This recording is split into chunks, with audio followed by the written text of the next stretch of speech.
سامنے زیر ہو جاتی ہے۔ تو نے مجھے وہ شعور بخشا ہے، وہ طاقت بخشی ہے کہ بڑے سے بڑے پہاڑ میرے سامنے سرنگوں ہیں، آسمان کی بلندیوں میں جتنے بھی کہکشائیں ہیں، ستارے ہیں، وہ سب میری دسترس میں ہیں۔ یہ تو نے مجھے قدرت دی ہے تو میں نے قدرت حاصل کی ہے، وگرنہ میری تو کوئی قدرت ہی نہیں تھی، میری تو کوئی سوچ ہی نہیں تھی، میرے پاس تو کوئی ایسا علم ہی نہیں تھا، اور نہ ہی میں یہ قدرت حاصل کر سکتا تھا۔ آگے آپ فرماتے ہیں، اگر خود را دوست دارم تو را دوست،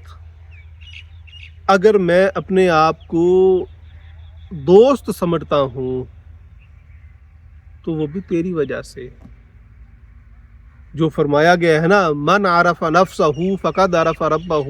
کہ جس نے اپنے آپ کو پہچان لیا اس نے اپنے رب کو پہچان لیا۔ تو جو میں اپنی پہچان رکھتا ہوں یہ بھی تیرے لیے رکھتا ہوں، کیونکہ تو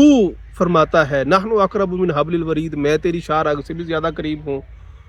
اور تو نے ہی فرمایا ہے کہ میں آسمان اور زمین میں کہیں نہیں سماتا، میں بندہ مومن کے دل میں سماتا ہوں جو اس کے سینے میں موجود ہے۔ تو لہٰذا میں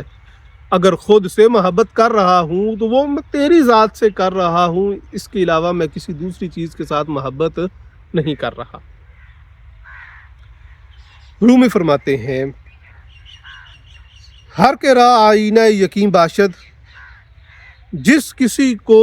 اس بات کا کامل یقین حاصل ہو جاتا ہے کہ جو بھی چیز ہے سب کی سب خالق حقیقی کی طرف سے ہے اور اسی کی طرف سے ہے اور اسی کی قبضہ قدرت میں ہے، آپ فرماتے ہیں گرچہ خود بھی خدائے بھی باشد، اگرچہ وہ اپنے آپ کو دیکھ رہا ہوتا ہے، اپنے اوپر نظر کرتا ہے، لیکن وہ خالق حقیقی کو دیکھ رہا ہوتا ہے۔ جیسے منصور حلاج نے جب زبان سے اس کا اظہار کیا تو اس کو سولی پہ لٹکا دیا گیا، انہوں نے انا الحق کہہ کیا تھا کہ میں ہی ہوں سب کچھ۔ دوسری طرف